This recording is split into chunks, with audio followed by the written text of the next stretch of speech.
Hi, Maz. How are you? Hi, Sabina. I'm doing great. Are you ready?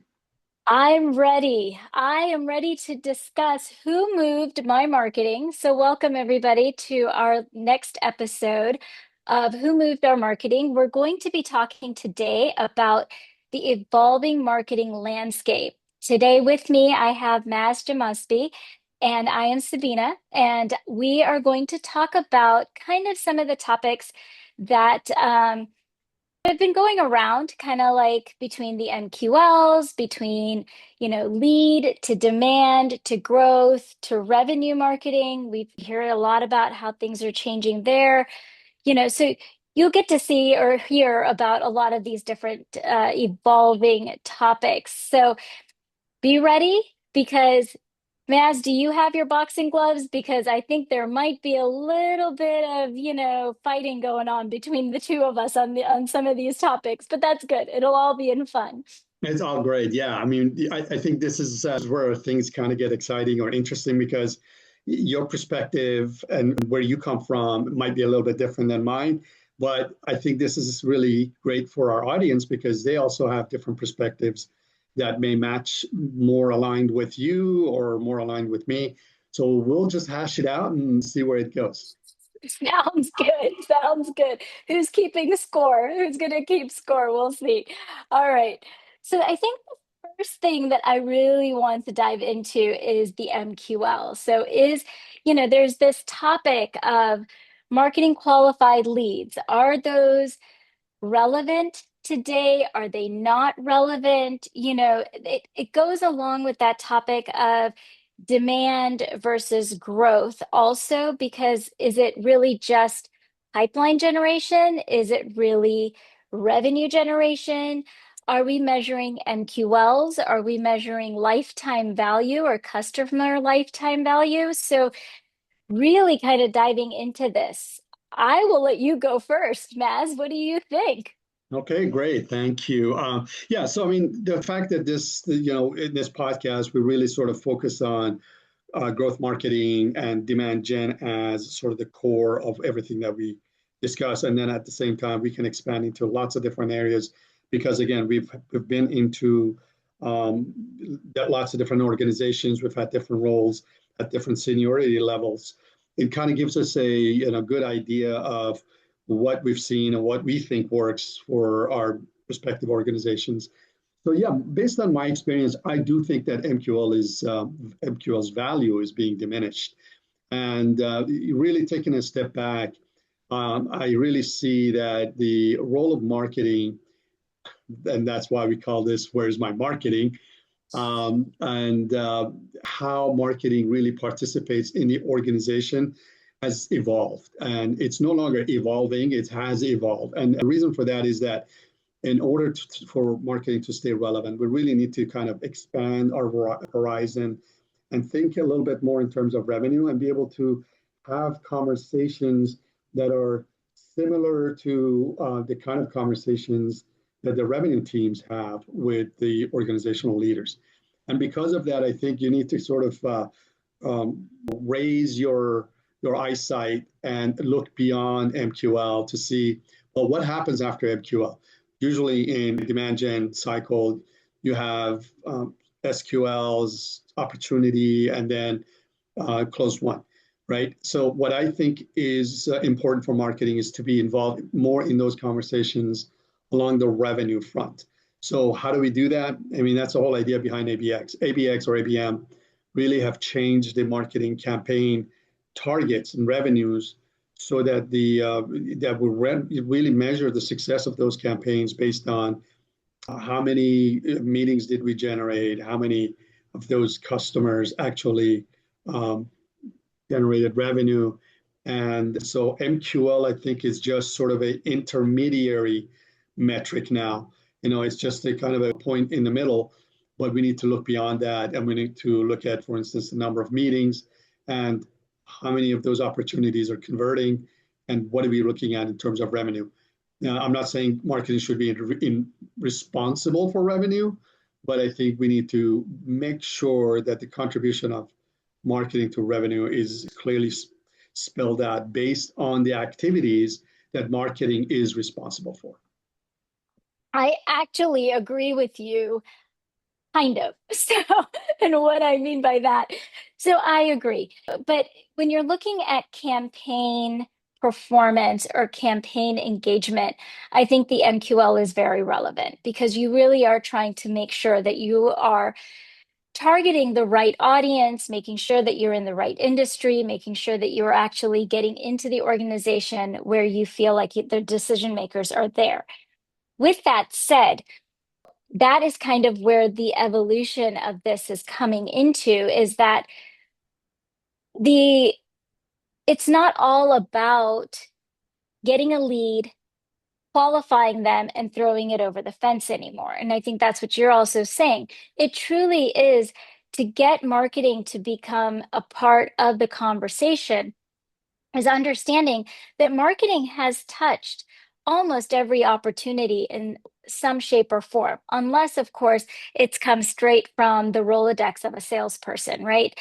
Otherwise, if you see, you've got somebody visiting the website, you've got somebody engaging with your campaigns somewhere, whether it's on LinkedIn, whether it's a Google ad, whether it's social media, whether it's some other form, whether it's at a trade show and they saw your booth, but they didn't come up and shake your hand. You still had a touch in that actual lead. But in order to be a part of that conversation, you have to be responsible and accountable to some degree of the customer lifetime value. And what does that mean? That is literally the cost it took to acquire that prospect or that account, you know, with the amount of money that they're going to bring in from a lifetime perspective. Is it just a short-term customer? Is it a long-term customer? We need to kind of see what that is. And that's where this comes in. Marketing touch doesn't just stop at the MQL. It actually goes through the full funnel. And so we are touching them through the sales cycle, through ABX. We're touching them through customer success when we're doing specific campaigns, specifically to kind of showcase a new feature, a new product, kind of giving an idea of how they can further engage with us as a company for their own benefit. So like I said, I kind of agree. I kind of feel like though the MQL is still relevant. It's just a matter of it being a part or a piece of the whole puzzle versus just the whole puzzle at Yeah. that point. Yeah, I agree. It's part of the puzzle. I think especially when you're talking about lead flow, demand generation, designing the lead flow, how do we actually make sure that we're getting interested, the hand raisers and people who are actually being qualified as having some interest in your product. Obviously, you don't want to eliminate that. You want to keep that in the process. But I think also, I don't think we totally disagree on that. But I think it's just if I had $1 and I was going to spend it on different activities. One would be, for instance, focusing on an account versus a lead. That's another concern that I have, is because to me, when I was working at a very large company, we started to just sort of focus on the target industries, and the top of the funnel where the leads would go in had to get bigger and bigger and bigger because we were saturating these markets with these campaigns and emails and outreach programs that we had, events, everything else that was going on. And I could see that eventually the effectiveness of that lead generation activity was going to go away because we had to find new channels, new ways of communicating. And I think that's why I became a huge ABM fan and start to really focus my consulting career on that because I felt like it's really not about a lead, it's about accounts, it's about expansion into those accounts, it's about how marketing plays in the entire end-to-end process of acquisition, onboarding, re-signing, and then expansion. And I think when I think about it that way, then it's kind of like MQL is just such a small part of that now. Mhm. It's not that it goes away, it's still there, but I prefer to focus on MQA, meaning qualified accounts, And then also that actually brings in a totally different vibe with it, because now you have to figure out who are the influencers, who are the decision makers, how would I communicate to influencers so that they would actually, get my word out to the not only decision makers but adjacent departments and other people that I want to penetrate. But I think there's a totally different way of thinking about it. I think MQL just is a sort of a traditional way of doing demand gen, Mhm. but I think the focus is now shifting based on the fact that growth marketing has really changed the way we generate revenue. I completely agree. And that brings me to our next question or next kind of topic, CMO versus CRO then, right? Do Who should be leading this go-to-market organization and go-to-market team? Do we need CMOs? Should the CMO and CRO be two in a box? Should it be led by a CRO and then have the CMO? Like, what are your thoughts there?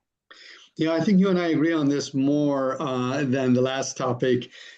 And I think it has to do with the fact that we both agree that everyone in the organization needs to be aligned for growth to actually happen and happen organically. And so that's number one. But in terms of CRO and CMO, should the CMO role goes away or be deprecated so that it now reports up to a CRO?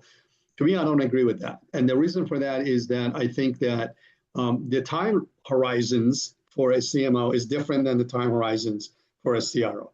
I think CMOs are about long term, and it doesn't mean that they're not focused on the short term. It just means that they're more measured against the kind of things that CMOs do, which is making sure that the brand is prominent, making sure that you have a marketing strategy, and strategy requires multi-quarter and sometimes multi-year approaches. It requires sort of the more thoughtful approach to generating revenue. And I think because of that is a different cycle, and therefore it takes a different mindset, a different approach. And that's one of the reasons I think that CROs and CMOs are both really required. CMO needs to speak more about the revenue, so they're now become more of a closer partner with the CROs, and the Mhm. CROs are more interested in the type of things that enable sales team to be able to effectively work in those different stages of growth that we just talked about. And that means that they need to partner closer with the marketing team to say, hey, I need these sales enablement documents in the onboarding phase, and maybe in the expansion phase. And this is where marketing can be a much closer partner with the CROs. So I don't know if that answers your question, but this is the way I think about it. And I completely agree. I don't believe that it should be one or the other. I do believe that it is a partnership. And I agree. The CMO is much more of a long-term strategist, I should say, where the CRO is very much focused on that quarter's revenue goals and how do we match and how do we make sure that we make those revenue goals for the quarter, for the year, for the half year, however you want to say it. The CMO is definitely more accountable to the brand, to the actual reputation of the company, I feel, more than it is just the revenue goals. So there's a little bit more of an organizational kind of outlook. And like you said, they have to be integrated. And I think the third kind of team member that is missing in this is the customer success manager or the customer success lead. Because if you've got sales, marketing, and customer success aligned and integrated and working together, it's a winning strategy, I feel. I don't feel like you could lose if you've got all three of your leaders in trying to build the business and grow the business working together. It's a win-win situation. I agree. Totally agreed. So this is great. I think we were able to knock out a couple of different topics in today's episode. And let's go ahead and pick it up again in our next episode with a couple of more interesting topics that we want to throw out there and ask people to participate and give us their Yep, feedback. I agree. And if you guys have any comments, you guys have any ideas, you guys want to continue the conversation, definitely please use the comment section and we would love to hear from you and get your ideas as well. Well, all right, Maz, I guess we will see each other, in the near future, and we will come back with another set of topics that we would love to discuss. Awesome. Looking forward to it. Thanks, Sabina.